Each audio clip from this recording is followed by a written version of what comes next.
looking at it from a more positive angle. For the first time this year, we've seen the introduction of a national accreditation system for all initial teacher education courses offered at our universities right across the country. That's a good thing.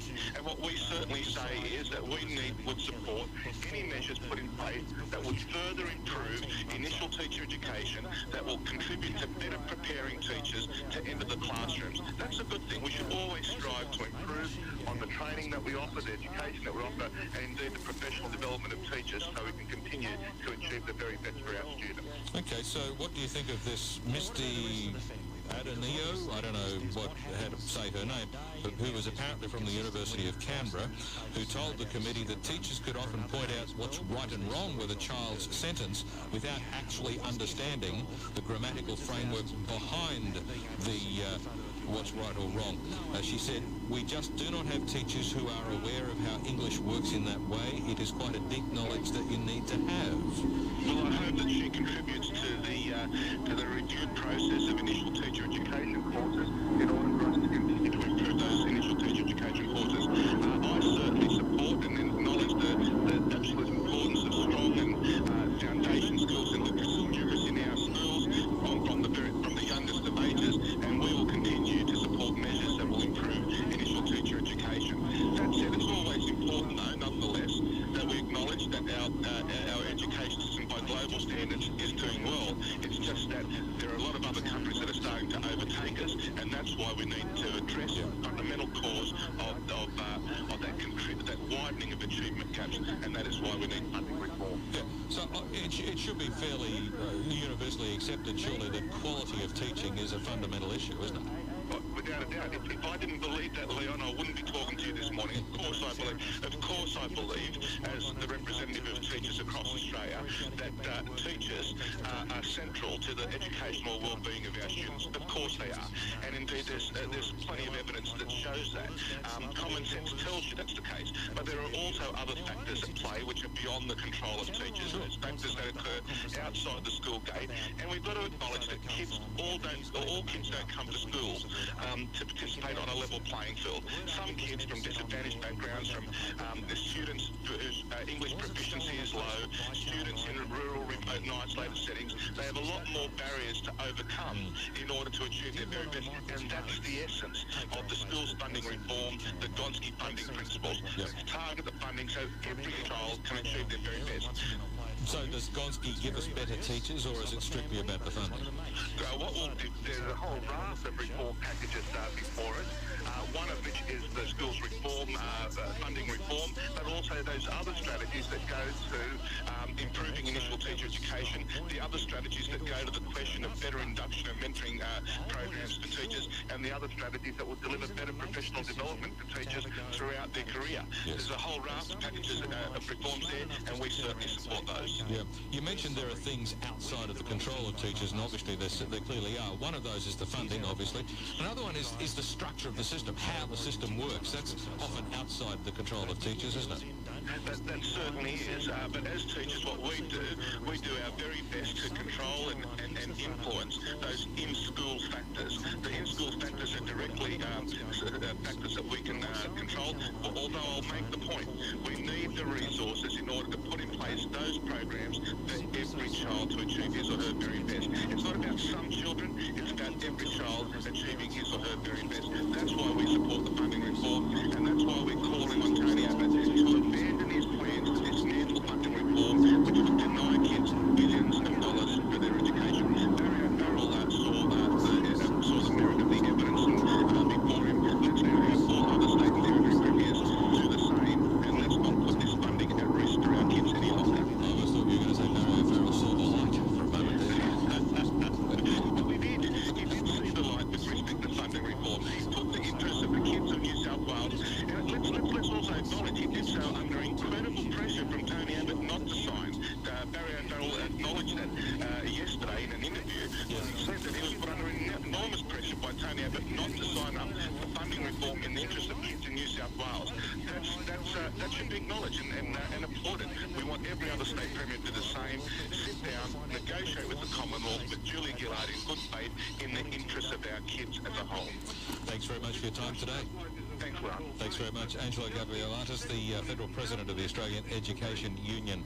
You can have your say. 13 12 69, whatever it is you'd like to talk about, you can do it here. It's still a bit slow from Seaforth Junction towards Spit Junction. The usual opening and closing of the Spit Bridge at 10:15. Still quite slow around the airport tunnel southbound. The tidal flow change on General Holmes Drive is the cause. Go for the wine, but stay for everything else. Australia's Southwest from $89 a night. Book now only at whatif.com. I'm Paul Latter, 2SM Traffic.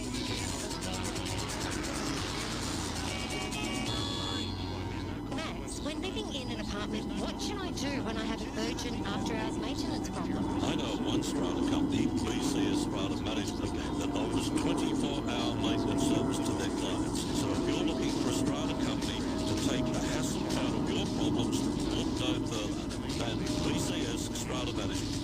Phone 1300 184 608 or visit their website on www.bcssm.com.au. Here's how fishermen enjoy the water. Jono, prawn or lure? Prawn. As you can hear, wearing a life jacket doesn't ruin a good day fishing. So be safe and wear yours. Here's how families enjoy the water. Hey Dad, look, dolphins! Oh yeah! As you can hear, wearing a life jacket doesn't ruin a day dolphin watching. So be safe and wear yours.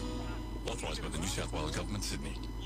From your RSL to your bowling club, thousands of local clubs across Australia are working hard to reduce problem gambling even further. That's why your local club offers access to 24/7 counselling, bans betting with credit cards, has trained staff in responsible gambling, and is working on building better self-exclusion programs. Your local club is committed to finding ways to be part of the solution. For more information, visit partofthesolution.com.au. Authorised by ABAL Clubs Australia, Sydney. Spoken by Ian Page. Soul Integrity stocks footwear brands that you can trust, and now world-famous Mephisto footwear has arrived. Mephisto makes tired feet a thing of the past. The flexible soft air midsole minimises shock resulting from walking, offering protection for your feet, relief for your joints and proper care for your back. Visit soulintegrity.com.au for Mephisto, Echo, Merrill, Orthaheel and Dr. Comfort. World-famous Mephisto footwear has arrived. Go to soulintegrity.com.au. Hi, Coach Hughes here to tell you about onesolutions.com.au. Now, the only way to achieve your goals in sport is teamwork. And it's no different with your financial needs, from home loans to super and all your insurances. Find you looked after number one to ensure your well-being for the future. At onesolutions.com.au, winning is all about saving you money. That's the game plan. The power of teamwork, onesolutions.com.au. 1269 2SM. Sydney moves with 2SM. 15 seconds. Guidance is internal. The Leon Delaney Show. Not just all talk. Yeah, pretty much. What do you think? You listened to him lately? 13 12 69 is our number. Whatever it is you'd like to talk about, you can do it here. Leon Delaney filling in for John Laws for a couple of weeks while he's on holidays. Tony, good morning. Tony's not there. Right. Graham, are you there? Hello, Leon. G'day, Graham. How you doing? Pretty good, mate, yourself? Not too bad. What can we do for you? Look, I've been a problem with my car. I've got a lot of different stuff on my road. I'm not a 4-pack ringer too much, but I was making a ring up about the compensation claim for the victims of abuse. Yes. Saying it's more of what's going on right now. Waiting. Last gentleman was talking about the stuff and all that. Yes, yes. I've got a child at school. And, you know, and I had a couple that go through the public system. From what I can see, I think they get a damn good go. And if they want to have a go and work at it, they get a pretty good go. And I think they get a pretty good opportunity in the system that I've been seeing for the last 10 years or so. And it appears like everybody is continually trying to get more money and protect their jobs, especially in the government sector. Anyway, that's my opinion about that. But anyway, we'll get So what you're saying is that the public school system is actually pretty good? I think so. Yeah. You know, I've got public school teachers and stuff like that as friends, and I don't know, I think it's pretty good. Yeah, well, obviously I've had some contact, you know, with that sphere as well, and I tend to agree with you. But then again, with all teachers, whether in public schools, private schools, you'll get quite a few good ones, and you may get one or two that perhaps, well, maybe they're not trying as hard. But that's the same in any line of work, isn't it? That's exactly right, mate. For sure. Look, what I wanted to say was, look, I think we are just getting choked up. This might be old stuff too, Leon. We are so choked up with bureaucracy, red tape.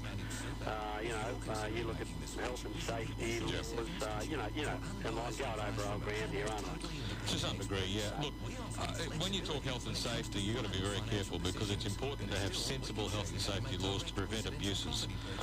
But as you say, red tape does tend to choke the system, and sometimes it gets crazy, doesn't it? Well, it's gone nuts. You know, I've got friends in all sorts of industries, and like my brother, he's a scaffolder. He's got a, erect scaffolding if he's going to work over about 2.5 metres or something, you know. Yeah, well, why not? Well, 2.5 metres is high enough to hurt yourself badly. That sure is, but what if you get a good solid step ladder and you've got a bloke to hold it and you go up and change the light bulb, you know? Yeah. Let's have a bit of common sense, you know? Yeah, for sure. And see, all this compensation on all levels and people suing each other, I think it really comes down to, okay, I've got here, I've written down a few notes. The biggest burden on society is too many people are trying to get compensated for every mishap that occurs. Now, in thousands of levels, thousands of lawyers advertising no win, no fee. Yeah. And I think this filters through, and this will eventually clog us up so much that we'll just be tied up with all this muck. It's going to choke us, I think. Anyway, getting down to the sex abuse thing, everyone's trying to get the change, get money. I think the most important thing is here that it gets brought to the surface and it gets stopped. Yeah, that and any cases where it can be proved that even after many years people are still alive and have been found, can be found guilty, that they get brought before a court and get dealt with, and justice is delivered in that way. I totally agree there. I just think that dealing with the Catholic Church, particularly, I know there's other churches and other religions involved in this. They're so massive, mate. They're so huge. They've got so much money. They could tie this up for God knows how long. And we can't just have our legal system, our government-funded legal system just drain. No, and that's the problem with legal aid. They've said, look, there's going to be, it's too big a problem, we can't afford to fund it. Yeah, and I really feel for these poor buggers that suicided, have been badly abused, affected their lives for their whole lives. You know, don't get me wrong, that's terrible, you know? Yes, it is. And I went to a Catholic school and I didn't get any physical abuse. I saw some pretty suspect brothers that got shifted around. Yeah. I've spent a couple of years in a brothers' college, and I got that strap thing across the hands a few times, and these days you'd call that physical abuse.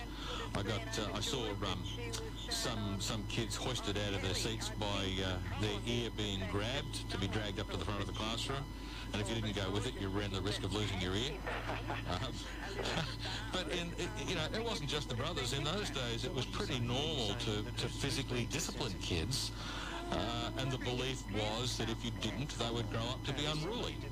Well, I don't think that's so bad either. You know, I'm not a fan of hitting kids myself, or my kids. I think if kids might need a smack on the hand if they continually disobey you, you know what I mean? But to have kids scared of you and worried...